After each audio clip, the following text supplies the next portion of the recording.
नमस्कार दोस्तों, आज यह वीडियो एक ऐसे विषय पर है जिसे अक्सर अनदेखा कर दिया जाता है, लेकिन वो दिल की सबसे गहरी परतों को छूता है। एक औरत जिसकी चुप्पी, त्याग और सहनशीलता को अक्सर कमजोरी समझ लिया जाता है। वो औरत यानी एक नारी जो एक फूल की तरह भी होती है और एक अग्नि की तरह भी होती है। अगर आप चाहो तो उसे फूल समझकर उसकी पूजा कर सकते हो, और अगर आपने उसे अपमानित किया तो वह अपने अपमान की अग्नि में आपको जलाकर राख भी कर सकती है। श्री कृष्ण कहते हैं, जहाँ स्त्री का सम्मान होता है वहीं मेरा वास होता है। आज हम बात करेंगे उस औरत की जो अपने पति के प्यार में ही खिलती है और उसी के जुल्मों में मुरझा जाती है। दोस्तों, बहुत सुंदर और गहराई से भरा हुआ विषय चुना है आज मैंने। यह एक ऐसा भावनात्मक विषय है जो हर स्त्री के दिल को छू जाएगा और जो हर पुरुष को सोचने और समझने पर मजबूर कर देगा। तो चलिए नारी के सम्मान पर आधारित इस वीडियो में आगे बढ़ते हैं। दोस्तों, मर्द दो किस्म के होते हैं। एक वो जो अपनी पत्नी को एक फूल की तरह संभाल कर रखते हैं, और दूसरा वो जो उसे कांटे की तरह हर वक्त चुभते रहते हैं। वो अपनी पत्नी को इतना सताती हैं कि वो अंदर ही अंदर सूखने लगती है। श्री कृष्ण कहते हैं, स्त्री को कभी कमजोर मत समझो।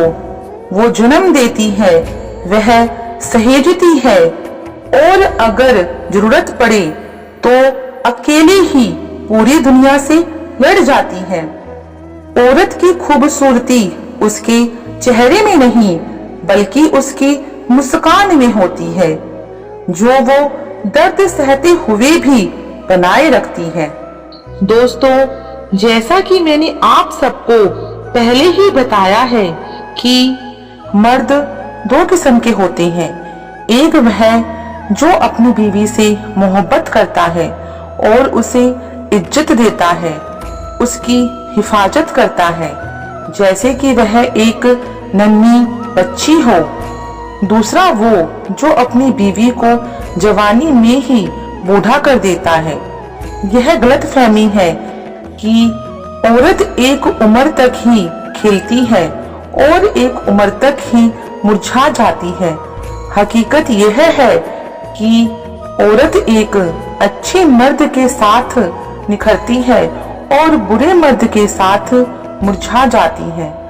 चलिए दोस्तों, अब आप सबको एक छोटा सा किस्सा सुनाती हूँ, जहाँ एक पति अपनी पत्नी को धोखा दे रहा था और यह समझ रहा था कि उसे कुछ नहीं पता।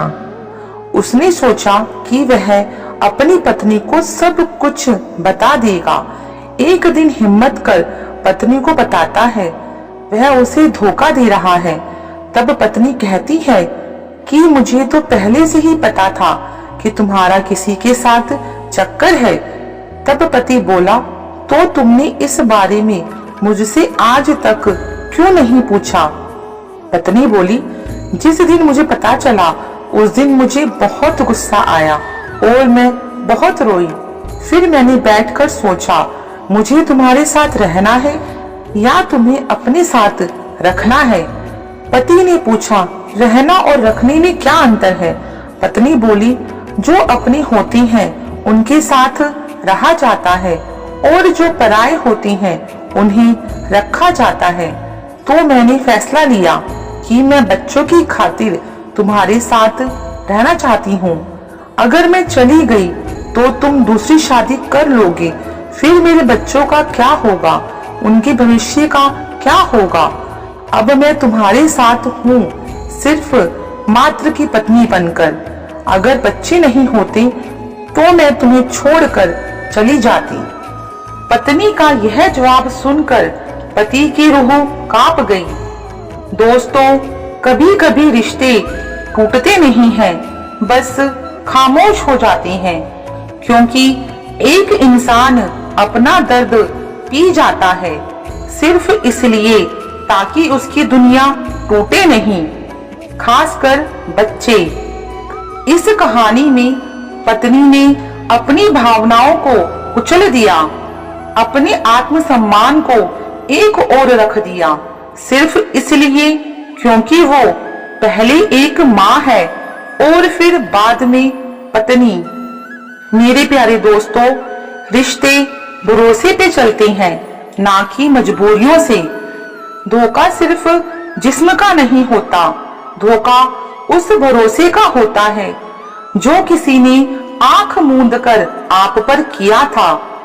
इसलिए अगर आप पति पत्नी के रिश्ते में हैं, तो वफादारी निभाइए, क्योंकि एक दिन जब सामने वाला टूटा हुआ जवाब देगा तो आपकी रूह भी कांप जाएगी और तब तक बहुत देर हो चुकी होगी।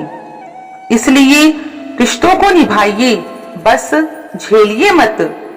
और अगर कोई आपके लिए सब कुछ छोड़ रहा है तो प्लीज उसे धोखा मत दीजिए।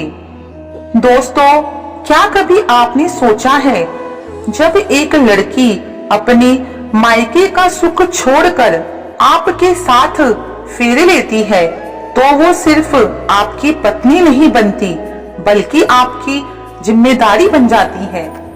वो हर दिन आपके लिए मेहनत करती है, घर संभालती है, बच्चों को पालती है, आपके माँ बाप की सेवा करती है। लेकिन जब उसे अपनी जरूरत की छोटी छोटी चीजों के लिए भी दूसरों की ओर देखना पड़े, तो फिर सोचिए, क्या वो आपकी पत्नी रह जाती है या बस घर की एक नौकरानी बनकर रह जाती है। दोस्तों, हमेशा याद रखिए, अपनी पत्नी को खर्चे के पैसे देना कोई एहसान नहीं है, ये पति का फर्ज होता है। आप उसे हम सफर बनाकर लाए हैं, कोई नौकरानी नहीं, क्योंकि इस दुनिया में पत्नी के लिए उसका पति ही सब कुछ होता है। अगर वो उसी से मायूस हो जाए तो फिर उसका जीवन एक बोझ बन जाता है। इसलिए अपनी पत्नी को सम्मान दीजिए, सुरक्षा दीजिए और सबसे जरूरी आर्थिक आत्मनिर्भरता का अधिकार दीजिए। अपनी पत्नी को कभी दूसरों के ऊपर निर्भर मत रहने दीजिए, क्योंकि इससे उसके आत्मसम्मान को ठेस पहुंचती है और वो टूट जाती है। और जब एक नारी टूटती है तो वो सबसे पहले जिसे पुकारती है वो होता है उसका पति, क्योंकि पति उसके लिए सिर्फ एक इंसान नहीं होता, बल्कि उसका सहारा, उसकी सुरक्षा और उसका सबसे बड़ा विश्वास होता है।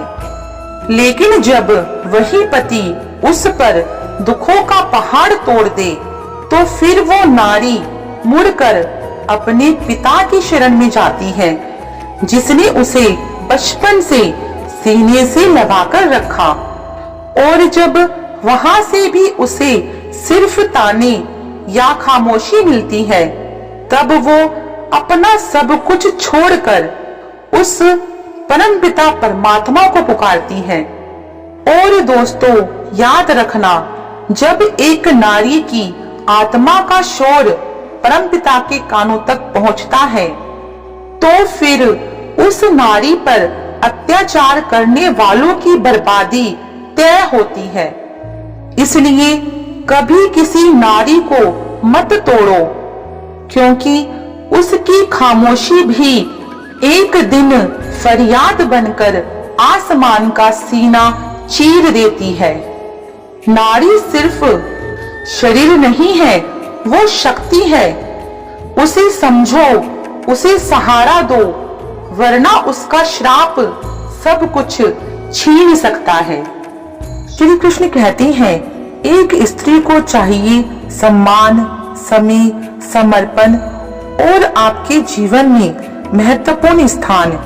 यदि आप उन्हें यह दे पाएंगे तभी आपके जीवन में भगवान बसेंगे, क्योंकि जहाँ स्त्री का सम्मान होता है भगवान वहीं बसते हैं। इसलिए मेरे प्यारे दोस्तों, नारी को सम्मान दो, इज्जत दो, समर्पण दो, उन्हें एक महत्वपूर्ण स्थान दो, लेकिन उसका अपमान और बेइज्जती कभी मत करो।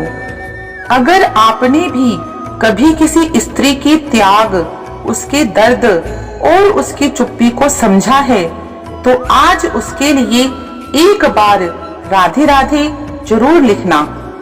और याद रखिए, नारी को मत तोड़ो, वो टूटती है तो घर टूट जाता है, और अगर वो रूठती है तो भगवान भी आपको बचा नहीं पाएगा। जय श्री राधे कृष्णा। सभी को राधे राधे।